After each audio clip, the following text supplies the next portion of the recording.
Rádio Futebol na Canela. Aqui tem opinião. Fala galera, bem-vindo ao canal da Rádio Futebol na Canela no YouTube. Estou aqui para falar das eleições da Federação de Futebol que aconteceram nesta terça-feira e também, obviamente, da festa de encerramento do campeonato, porque tem o DAC que ainda está jogando nos bastidores. Antes, peço para você se inscrever, curtir, compartilhar, desce o dedo no like, ative o sininho das notificações. Pessoal, vamos lá. Como eu tenho dito, desde o começo da Operação Cartão Vermelho, a turma que ficou para substituir a gestão do Cesário na federação, na minha opinião, nenhum deles servia. Disse isso o tempo todo. Por que, na minha opinião, nenhum deles servia? Porque eles foram coniventes com tudo que aconteceu ano após ano. Inclusive o governo do estado, que só exigia a prestação de contas e mais nada. Não está nem aí, seu Marcelo Ferreira Miranda, há anos no cargo, você não vê o esporte ser protagonista em nada. Quem vai dizer do futsal feminino, as meninas têm que vender rifa, têm que vender pizza, têm que ir para semáforo, pedir ajuda para poder participar das competições. Então, ele não tem nada de positivo para entregar para o esporte. E está há anos na pasta. E no tocante à gestão do Cesário, ele só pedia prestação de contas, não estava nem aí com nada, e o futebol, ó, na penúltima colocação. É responsável, junto com os dirigentes que ano após ano aprovaram as contas do Cesário, eleição após eleição. Se o futebol chegou no nível que está, se a polícia, se a justiça entrou no futebol, eles são responsáveis. Parceiros no fracasso. Disse isso o tempo todo e não mudo. Diante do que aconteceu em o presidente da CBF indicar o Estevão Petralas para ser o presidente interino da federação, nós fomos trazendo os bastidores. Problema do Petralas na época da Liga, o que precisava fazer, o que não precisava, Cláudio Barbosa e Fabinho Manos que tinha na mão e não fizeram. O Petralas passou pela Assembleia que foi feita, depois ele passou pela Assembleia. Tem dirigente que é contra ele hoje, dizendo que na época foi a favor porque queria jogar, ou seja, não estava nem aí com futebol, só estava preocupado com o próprio umbigo, porque tinha competição para jogar. Aí depois ele passou pelo TJD, que o absolveu, ninguém recorreu e ele sentou na cadeira para trabalhar. A gente não pode ficar preso a um ponto só, porque o Petralas foi acusado, inclusive por nós, por esse cronista que vos fala, com fatos que estão disponíveis na justiça, se defendeu, ninguém recorreu e aí ele sentou na cadeira e foi trabalhar. Houve novamente a renovação da interinidade dele e ele foi trabalhando. Tivemos problema no Sub-20, tivemos problema na Série B, no Sub-20, um técnico agredido dentro de campo por um segurança do clube. Poderia ter tido um óbito. Na Série B, o Comercial, o maior clube da Série B, que está na Série B inclusive, o segundo maior campeão do estado, grande rival do atual campeão estadual, do atual bicampeão estadual, jogando com o portão fechado, que é contra a lei. Você só joga com o portão fechado se for punido. Tudo isso no início da gestão do Petralas. Depois, o Petralas começou a olhar o que precisava fazer. Porque daquele jeito, se ele ficasse preso nas mesmas atitudes do Cesário, a coisa não ia caminhar. Do momento da destituição do Cesário para frente, o Petralas começou a olhar porque precisava ser corrigido. E começou a corrigir. Teve Sub-13, teve Sub-17, nós tivemos o Festival do Sub-11, feminino, tivemos uma Série A à beira da perfeição, tirando a lambança do Tavares, assumido por ele, Petralas, que foi uma lambança, questão de não colocar no regulamento, a diretriz, que até agora não define se o campeonato acabou ou não, nesta quinta-feira teremos o julgamento do mérito. O Petralas foi trabalhando, enquanto, principalmente, André Baird e o governo do estado queriam a cadeira da federação. André Baird que foi picado pelo mosquitinho do poder. Porque se você olhar o currículo do Baird, ele não tem currículo. Ele não tem currículo. Ele pegou um time campeão. Do Melchior. Vamos lembrar? Melchior Batista, o presidente campeão. No ano seguinte, o maior investimento do campeonato foi terceiro colocado. Aí ganhou o campeonato de 23, cheio de polêmicas, em que o Costa Rica foi favorecido por erros a seu favor. Todo erro, na dúvida, era pró-Costa Rica. 24, com o maior investimento de novo do futebol sul-mato-grossense, ele não passou das quartas de final. Ele ficou na quarta colocação do grupo, ganhando apenas de Portuguesa e Náutico, que vinham da Série B.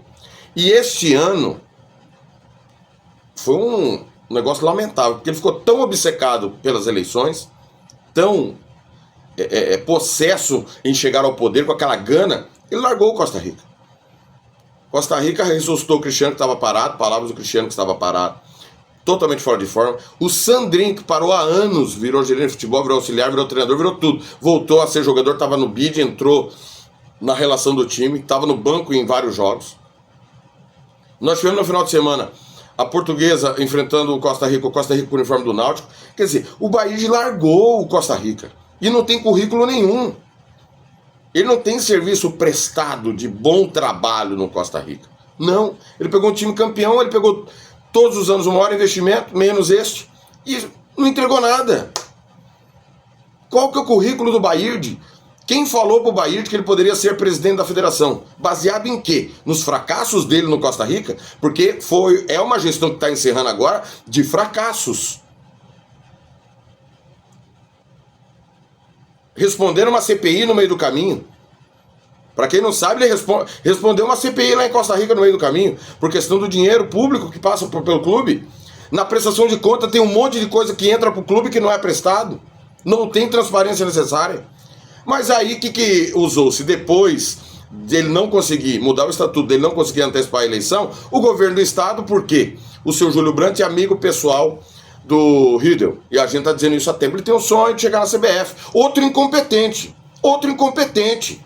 Acabou com o Vasco. Ajudou a fundar o Vasco. Deixar o Vasco onde o Vasco está. Aí vem para Mato Grosso do Sul, porque é amigo do governador. Ou alguém acha que ele veio para Mato Grosso do Sul porque ele é um cara extremamente capaz. Ele é um cara que o sonho dele era trabalhar no Mato Grosso do Sul. Não, ele veio pra cá porque ninguém quer ele em lugar nenhum. Ele não tem competência pra estar em lugar nenhum. Aí usa da amizade com o governador, vem pra cá.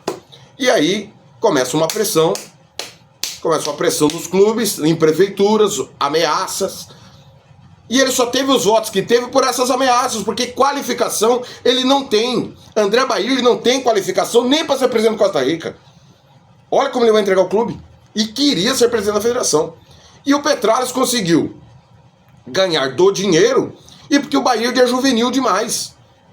Muito juvenil. Eu disse a ele, se prepara esses 2 anos, já que você quer ser oposição, faça oposição daqui 2 anos. Por quê? Se você pegar, ou qualquer candidato que ganhasse, pegasse e continuasse o trabalho do Petralhas, iam falar, não, mas o Petralhas já tinha melhorado, já estava desse jeito. E se piorasse, ia ter o ônus. Piorou, que o Petralhas estava melhor. Então ele não se preparou e não ouviu ninguém. A ganância pelo poder o cegou. Ele não tinha qualificação. E agora, depois de perder, de não conseguir mudar o estatuto, de não conseguir antecipar a eleição e perdendo a eleição com dinheiro em cima dele, com dinheiro para presidente de clube votar, procuração entregue para terceiros, de maneira patética o governo do estado se expõe dessa forma, ele sepulta qualquer chance que ele tenha daqui 2 anos. Ele mostrou ser desqualificado para isso. Se eu tenho que prometer coisas financeiras, é porque eu não tenho qualificação para o meu ouvinte entender meu argumento. Aquele que eu quero convencer que eu sou bom para ser eleito para qualquer coisa, eu não tenho qualificação para isso. É muito claro isso. E além de tudo, ele foi juvenil de não entender que o Marcos Araújo em nenhum momento era oposição ao Petralhas. Nenhum momento. Marcos Araújo, tanto que apoiou o Petralhas. E de deixar de lado as ligas. Ele tomou um vareio das ligas. Agora, os votos da Série A que ele ganhou só mostra a índole dos presidentes que votaram nele. Porque ninguém votou nele por ele ser qualificado, porque qualificação ele não tem. Comprovadamente. Ele fez tudo errado no Costa Rica, tudo errado. Não tem nada certo que ele fez no Costa Rica. Nada. Votou porque ele é um bom gestor? Como que ele é um bom gestor? Fracassando retumbantemente no campeonato, que é uma baba. O campeonato sul-mato-grossense é uma baba. E ele, com o maior investimento, 3 anos, ganhou 1 porque teve erros de arbitragem pontuais a seu favor.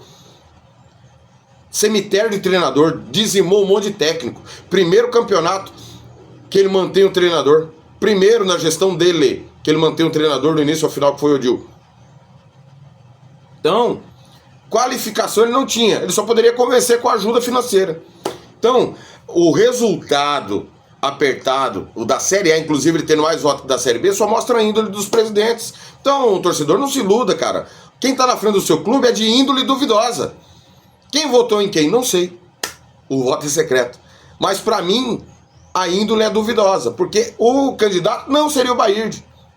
Não seria o Baird. Você poderia analisar o Paulo Teles, que tem uma história no futebol, o Marcos Araújo, que é empresário, tem uma história no futebol em que pese estar respondendo processo, né?